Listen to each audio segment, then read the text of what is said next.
వెనుక నుంచి ఎవరన్నా పొడిస్తే మనం ప్లేస్తామని నాకు తెలుసు. అంటే మన గురించి మనకు తెలియనప్పుడు ఎంతమంది అన్నా బ్యాక్ సైడ్ మాట్లాడుకుంటారు. మనతోటి మన రిలేషన్షిప్ అంటే మనతోటి ఉండి ఫ్రెండ్షిప్ చేసినప్పుడు నేనంటే ఏంటిదని తెలిసినప్పుడు వాళ్ళు అలాంటివి చేయరు. కాకపోతే ఆ కామెంట్స్ని నేను ఎప్పుడైనా కానీ పాజిటివ్గానే తీసుకున్నా.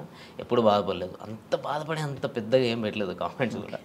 లైట్ బాగా బాధపడిన క్షణం బాగా బాధపడిన క్షణం అంటే మనిషి జీవితంలో హ్యాపీ ఉంటుంది, అట్లా సాడ్ కూడా ఉంటుంది. చాలాసార్లు జరుగుతుంది, కానీ మన మైండ్లో ఒకటి రిజిస్టర్ అయిపోయి ఉంటుంది కదా. అంటే నేను లైఫ్లో ఒకటి మనం ఎప్పుడైనా కానీ ఒకటి అనుకుంటాం, ఇట్లా ఉండాలి, ఒక ఫ్యామిలీతో ఉండాలి, ఇది ఇది అని నేను ఒక పెద్ద కోట కట్టుకున్న తర్వాత ఒకటేసారి కూలిపోయింది. అది కొన్ని రోజులు స్ట్రగుల్ ఫేస్ చేసిన, అంతకుమించి బాధ దాని తర్వాత కూడా నేను లైఫ్లో అనుభవించలేదు. అదొకటే బాధ. మళ్ళీ ఇప్పుడు కలవాలనిపించలే మళ్ళీ ఈ టాపిక్. Okay okay. అంటే ఏదైనా ఇప్పుడు బ్యాక్ వెళ్తే అది నేను మార్చుకోవాలి నా లైఫ్లో అని ఏదో ఒక థాట్ ఉంటుంది కదా, అట్లా ఏముంది మీ లైఫ్లో? దేవుడు ఇచ్చిన ఒక లైఫ్లో దేవుడు ఎటు వెళ్ళాలో అనేది డిసైడ్మెంట్ చేస్తాడు. మనకు అప్ అండ్ డౌన్స్ అనేది జరుగుతూనే ఉంటుంది. దెబ్బ తాకితేనే మనకు దాని వాల్యూ తెలుస్తుంది. దాన్ని నేను మార్చుకోవాలని అనుకోవట్లేదు. నేను దెబ్బ తినాలి ఎవ్రీ టైం. ఇప్పటికి కూడా నేను ఎప్పుడు స్ట్రైట్గా వెళ్ళాలని లేదు, అప్ అండ్ డౌన్స్ తోటే వెళ్ళాలని నా లైఫ్ అనుకుంటున్నా అంతే. మార్చుకోవాలి, ఇది మార్చుకోవాలి, అది మార్చుకోవాలని లేదు. మనం ముందు ఏమైనా గోల్ పెట్టుకుంటే దాన్ని స్ట్రైట్గా ఫాలో అయ్యి దాన్ని కరెక్ట్ రీచ్ కావాలి. ఇది మాత్రం చేసుకోగలగాలి. కానీ మన లైఫ్ని మార్చుకోవాలంటే ఈ గోల్నే మనం ఏదైతే అనుకున్నామో ఆ సక్సెస్తోనే మార్చుకోవాలి అంతే. అంటే డాన్సర్ టు యాక్టర్ అయ్యారు, ఇప్పుడు ఆర్టిస్ట్ అయ్యారు కదా. అవును. సో డాన్సర్ నుంచి ఆర్టిస్ట్గా టర్న్ అవడానికి మీరు చాలా స్ట్రగుల్ ఫేస్ చేస్తుంటారు కదా. ఎందుకు అలా వెళ్ళడం, ఇక్కడ బాగుంది కదా అని ఫీల్ చాలామంది చెప్పుంటారు మీరు. సో ఎందుకు ఇట్లా ఎలా అంటే డాన్సర్ నుంచి యాక్టర్గా అంటే ఇట్లా ఎందుకు చూస్ చేసుకున్నాను అంటే, డాన్సర్ అంటే బేసిక్గా యాక్టర్ అనమాట. అంటే డాన్స్ అంటే అది స్క్రీన్ వెనకాల ఉండి కొన్ని ఉంటాయి కదా. సో అట్లా కాకుండా మొత్తం మీ మీదే నడుస్తుంటుంది మొత్తం ప్రతిదీ. అంటే ప్రతిదీ అక్కడ ఏంటంటే ఎమోషన్ అన్నది అంత పట్టించుకోండి. మీరు కొరియోగ్రాఫ్ చేస్తారు అంత బాగుంటుంది, ఇక్కడ ఎమోషన్ అదంతా చాలా ఉంటుంది కదా. ఆర్టిస్ట్గా కూడా చూస్తుంటారు కదా. సో కష్టం అనిపించిందా లేకపోతే? లేదు, నాకు చిన్నప్పటి నుంచి ఆర్టిస్ట్ అంటే యాక్టింగ్ కానీ డ్యాన్స్ కానీ చాలా ఇష్టం. అట్లనే చిన్నప్పటి నుంచి ఉంది. ఒక డ్యాన్సర్గా అంటే ఫస్ట్ ఆఫ్ ఆల్ డ్యాన్సర్గా ఒక గుర్తింపు తెచ్చుకున్నాం కాబట్టి అది ఉంది. నాకు కూడా ఎప్పుడైనా ఇలాంటి క్యారెక్టర్ చేయాలి, ఇట్లా ఉండాలి, ఇది చేయాలి, మనం ఒక డ్యాన్సర్గా కాకుండా ఒక యాక్టర్ కూడా ప్రూవ్ చేసుకోవాలని నాకు చిన్నప్పటి నుంచి ఉండే. ఆ ఛాన్స్ నాకు వచ్చింది, చేసుకున్నాను. గుర్తించారు ఆడియన్స్, అంటే జనాలు కూడా నన్ను యాక్సెప్ట్ చేసారు. హ్యాపీ. మీకు ఎవరంటే బాగా ఇష్టం? ఈ డాన్సర్స్లో బాగా ఇష్టం మీకు? డాన్సర్స్లో ఎవరు బాగా ఇష్టం? డాన్సర్స్లో డాన్స్ చేసే వాళ్ళు ప్రతి ఒక్క ఇష్టం. అంటే ఒక ఇన్స్పిరేషన్ ఒకళ్ళు ఉంటారు కదా, అలా ప్రభుదేవ్ మాస్టర్, చిరంజీవి గారు. ఓకే, అట్లా. సో అందుకే ఆయనలాగా మీరు ఆర్టిస్ట్ అయ్యారు, డైరెక్టర్ అవుతారా? మళ్ళీ ఆయన కూడా డైరెక్టర్ అంటే డైరెక్షన్ స్కిల్స్ ఉన్నాయి, డైరెక్షన్ చేసేది నేను. ఏవైబి ఆర్ట్స్ అనే యూట్యూబ్ ఛానల్లో నేను అంతకుముందు 2018లో వర్క్ చేసినప్పుడు అందులో ఒక వరల్డ్ ఫేమస్ లవర్ అని, అప్పుడే world famous lover Vijay Deverakonda గారిది రిలీజ్ అయింది. ఆ టైంలో నేను అదే టైటిల్ మీద వరల్డ్ ఫేమస్ లవర్ అని చెప్పేసి ఒక షార్ట్ ఫిల్మ్ చేసిన. అంటే డైరెక్షన్ కానీ, స్టోరీ రైటింగ్ కానీ, సాంగ్స్ కూడా రాయడం కానీ, ఇవన్నీ నాకు చిన్నప్పటి నుంచి ఇష్టం, ఇంట్రెస్ట్ అంతే. ఇక ఓకే, ఫీల్డ్లోకి రాకముందు ఏం చేసేవారు? అంటే ఈ ఫీల్డ్లో అంటే నేను చిన్నప్పటి నుంచి డ్యాన్సర్ని, అండ్ నా స్టడీ ఇంటర్లోనే స్టాప్ చేసేసిన. ఇంటర్ తర్వాత నాకు డ్యాన్స్ మీద ఇంట్రెస్ట్ కాబట్టి డైరెక్ట్ ఫిల్మ్ ఇండస్ట్రీకి వచ్చేసిన. ఓకే, అంటే ఫ్రెండ్స్ ద్వారా. ఇంటర్ తర్వాత మీకు ఇంట్రెస్ట్ ఉంది, ఇంటర్ తర్వాత ఇక్కడికి వచ్చారు కదా. అవునండి. ఈ ఫిల్మ్ ఇండస్ట్రీకి రావడానికి ముందు, ఈ ఇంటర్ అయిపోయిన తర్వాత మీరు ఎలా రావాలనుకున్నారు? లైన్ ఎక్కడ దొరికింది? అంటే ఫ్రెండ్ ద్వారా మగధీర డే 2 డ్యాన్స్ అని ఉండదు ఆ టైంలో. Aata and challenge, challenge and Dhee and Magadheera డే 2 డ్యాన్స్, ఇప్పుడు 3 జరుగుతూ ఉండే అప్పుడు షూట్స్. ఇది ఛాలెంజ్ అనేది మా టీవీలో వచ్చేది, డి అనేది ఈటీవీ, మగధీర డే 2 డ్యాన్స్ జీ తెలుగులో వచ్చేది. మా ఫ్రెండ్ వచ్చేసి రెగ్యులర్గా చేసేవాడు అందులో. నన్ను మా ఫ్రెండ్ ఏం చేసిండు, సాగర్ ఆయన పేరు, ఆయన తీసుకెళ్ళాను అనమాట. నువ్వు డ్యాన్స్ బాగా చేస్తున్నావు కదరా, నువ్వు కూడా సైడ్ డాన్సర్గా చేసేవరా కంటెస్టెంట్స్ తోటి అని చెప్పేసి తీసుకొని వచ్చిండు. నందు మాస్టర్తో చేసినాం. దాని నుంచి మెల్లగా శోభన్ మాస్టర్ అని చెప్పేసి హైదరాబాద్లో ఉండదు దిల్సుఖ్ నగర్లో, ఆయన రాకేష్ మాస్టర్ని పరిచయం చేయించిండు. మన రాకేష్ మాస్టర్ ఉన్నారు కదా, ఆయనను పరిచయం చేయించి ఇట్లా స్టూడెంట్స్ ఉన్నారు మాస్టర్, మీ దగ్గర పెట్టుకోండి, ఈవెంట్స్ కానీ ఏమైనా ఉన్న వాళ్ళు అన్నీ చేస్తారు అని చెప్పనంటే, వాళ్ళ తరపు నుంచి మేము బోరబండలో ఉండే అప్పుడు రాకేష్ మాస్టర్ గారు. అప్పుడు అక్కడికి వెళ్ళి అట్లా స్టార్ట్ అయింది. అక్కడ నుంచే మాస్టర్ అంటే చాలా మాస్టర్ దగ్గరనే నేర్చుకున్నాను. నాకు ఒక డాన్సర్గా నేను డాన్స్ చేయగలుగుతాను కానీ ఎక్స్ప్రెషన్స్ అవన్నీ నాకు తెలిసి ఉండేవి కాదు. 2008, 2009లో నేను ఇక్కడ ఇంద్రలోక్ కాంప్లెక్స్లో ఉండేది. అప్పుడు బోరమండ నుంచి ఇక్కడికి ఇంద్రలోక్ కాంప్లెక్స్కి వచ్చినాం అనమాట, ఇంద్రానగర్ దగ్గరికి. అక్కడ ఇన్స్టిట్యూట్ మాస్టర్ ఓపెన్ చేసిరు. అక్కడ ఒక 1 year వర్క్ చేసినాం కావచ్చు. ఆ టైంలో నాకు డ్యాన్స్ తప్ప ఏం తెలిసేది కాదు.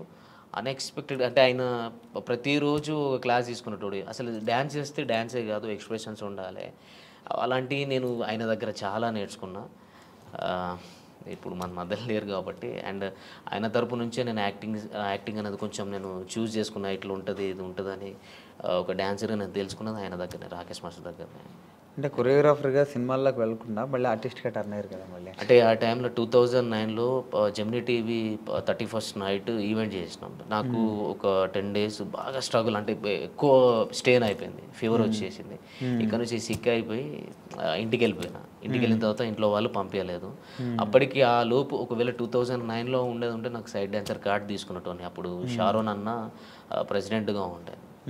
ఆ టైంలో నీకు ఇప్పిస్తా అంటే పాల్ మాస్టర్ని చాలామంది వచ్చేవారు అప్పుడు రాకేష్ మాస్టర్ దగ్గరికి. నేను ఎక్స్పెక్ట్ చేయలేదు, కానీ ఇంట్లో వాళ్ళు కొంచెం స్టాప్ చేసారు, నీకు హెల్త్ పరంగా బాగాలేదు అనేసరికి అక్కడనే ఉండిపోయి ఇన్స్టిట్యూట్ పెట్టుకోవడం జరిగింది. ఇన్స్టిట్యూట్ పెట్టుకొని మెల్లగా అట్లా అయిపోయింది. అట్లనే డాన్సర్గా ఉండి ఒక ఆర్టిస్ట్గా ఈ యూట్యూబ్లోకి నేను అన్ఎక్స్పెక్టెడ్గా వచ్చిన. నాకు అంటే డైరెక్ట్ మూవీస్లోకి వెళ్ళాలి అన్నట్టు ఉండేది. అంటే నాకు డైరెక్ట్ టచ్ అక్కడికి వెళ్ళిపోయినా. రాకేష్ మాస్టర్ తరపు నుంచి నేను ఏదో మూవీస్లోకి వెళ్ళాలి, మూవీస్లో కొరియోగ్రాఫర్ కావాలి, డాన్సర్ కావాలి అనే థాట్ నుంచి కొన్ని మధ్యలో డిస్టర్బెన్స్ల వల్ల స్టాప్ అయిపోయి అక్కడనే మా ఊరు గోదావరికి అని అక్కడనే స్టాప్ అయిపోయినా. అక్కడ స్టాప్ అయిపోయి అన్ఎక్స్పెక్టెడ్గా ఒక సిచ్యువేషన్ జరిగింది. అటు నుంచి ఇళ్ళకు రావడం జరిగింది. యూట్యూబ్లోకి రావడానికి మీకు ఎవరు హెల్ప్ చేశారు? అంటే ఎవరు చెప్పారు ఇట్లా యూట్యూబ్లో చేద్దాం మనం అని చెప్పి?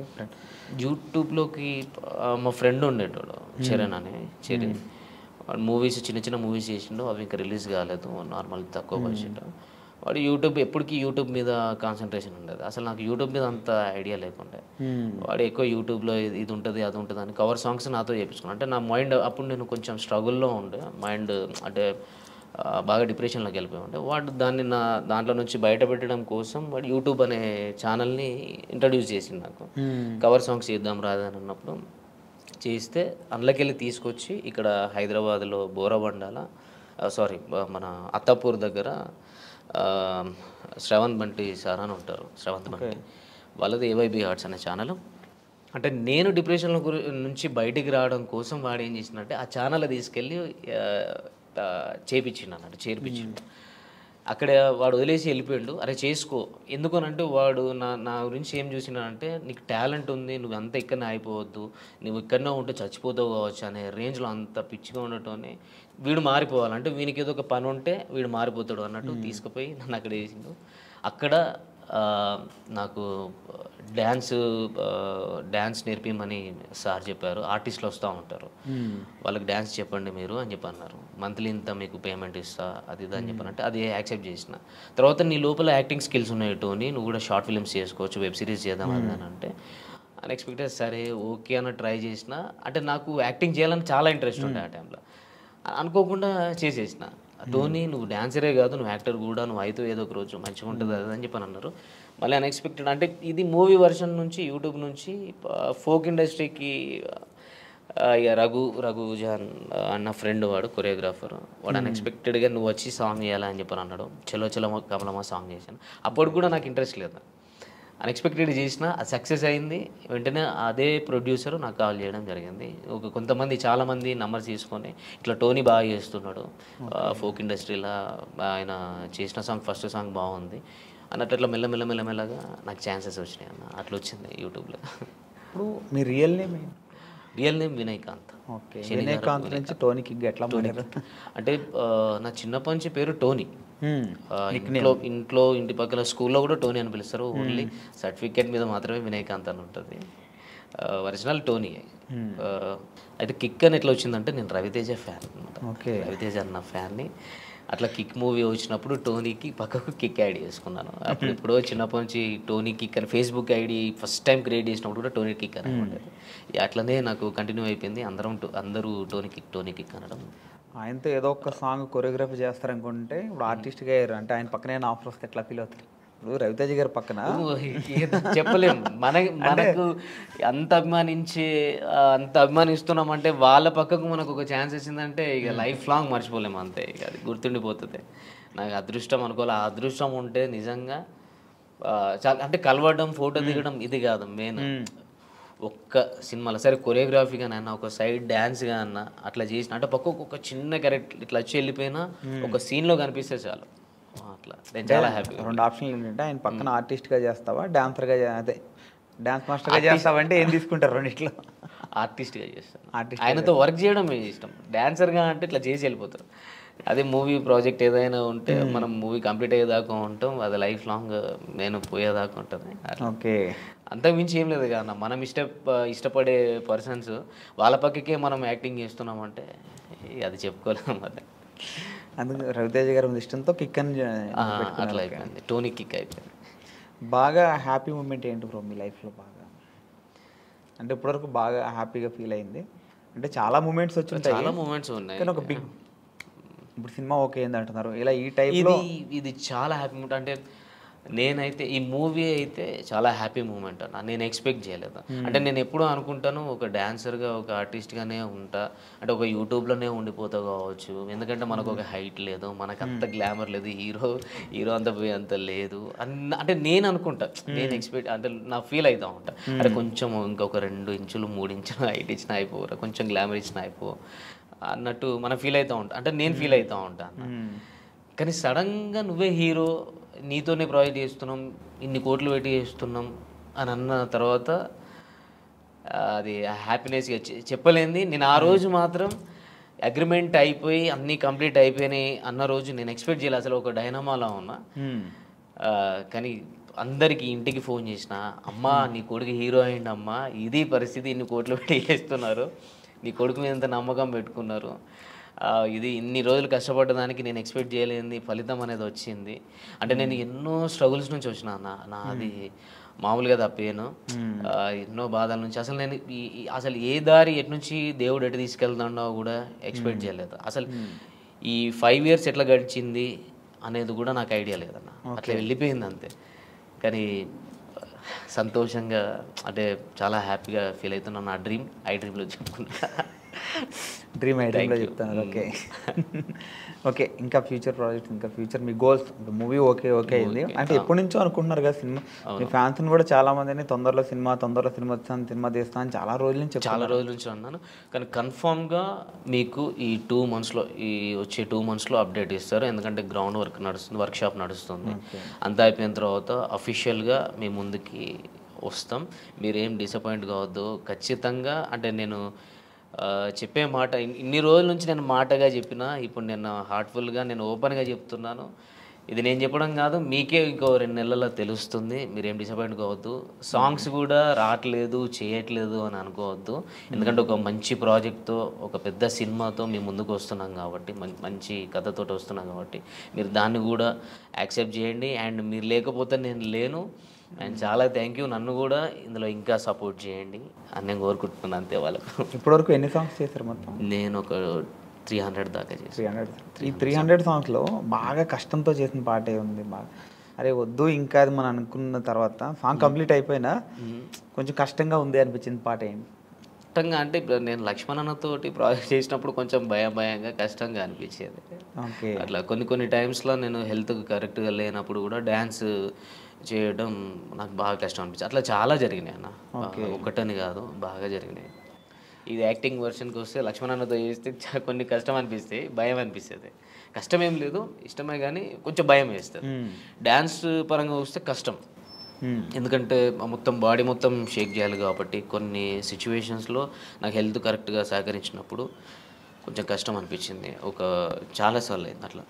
అంటే ఇన్ని పాటల్లో మీకు ఇష్టం లేకుండా మీరు ఏదో ఒక ఫ్రెండ్ చెప్పారని ఫ్రెండ్ గురించి అని, అంటే పాట నచ్చకపోయినా మీరు చేసినవి ఒకటి ఉంటాయి కదా, ఉన్నాయా అట్లాంటివి? పేరు చెప్పాలి అట్లా లేదా? తర్వాత బాధపడింది ఏమున్నాయా? లేదు అట్లేం లేదు. మనం ఏదైనా సాంగ్ నచ్చితే చేస్తాం, నచ్చకుండా అయితే మనం చేయలేము, అడిగేయలేము. నచ్చే చేసినాము నేను సాంగ్స్, ఎప్పుడు నచ్చకుండా చేయలేము. ఓకే, అంటే కొంతమంది ప్రొడ్యూసర్స్ కూడా అంటే అంటే పాట హైప్ పోతుంది అనే నమ్మకం కాకుండా మీడియంలో ఉంది, ఒకటి హైప్లో ఉంది, అంటే మొత్తం పూరా డల్గా ఉంటే మాత్రం లేదన్నా ఇలా లేదు అని చెప్పగలుగుతా. కానీ నన్ను కన్విన్స్ చేసి నేను ఇష్టం లేకుండా చేసిన ప్రాజెక్ట్ అయితే ఏది లేదు, అన్ని ఇష్టం ఉండే చేసేసిన. కొంతమంది నెగిటివ్గా కామెంట్లు పెడుతుంటారు, వాంటెడ్లీ కావాలని పెడుతుంటారు, అట్లా వచ్చినప్పుడు ఎలా ఫీల్ అవుతుంది?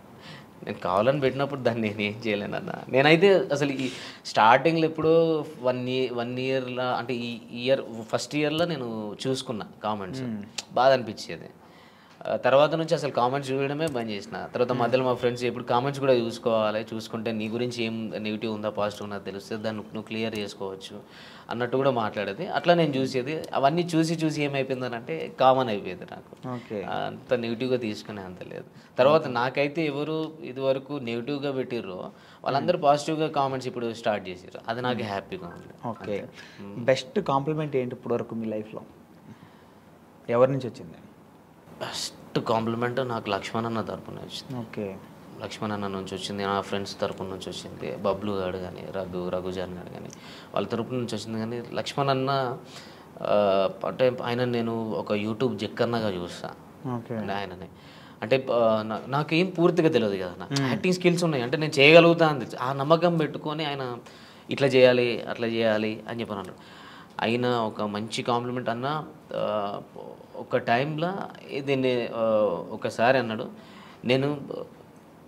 నేను చనిపోయేంత లోపల నిన్ను హీరోగా చేసి నేను పోతాను, అంత మంచి యాక్టర్. అంటే ఇది నాకన్నా ముందు పర్సనల్గా బబ్లుతో షేర్ చేసుకున్నాడు. నువ్వునన్నా ఇంత మంచి యాక్టర్, ఆయనను ఖచ్చితంగా చనిపోయే అంటే నేను చచ్చేంత వరకు అంటే చచ్చేంత లోపల ఆయన హీరోని చేసి ఉంటానా, నిల్చోబెడతా అలాంటి అంత మించి ఇంకేం లేదన్న నాకు.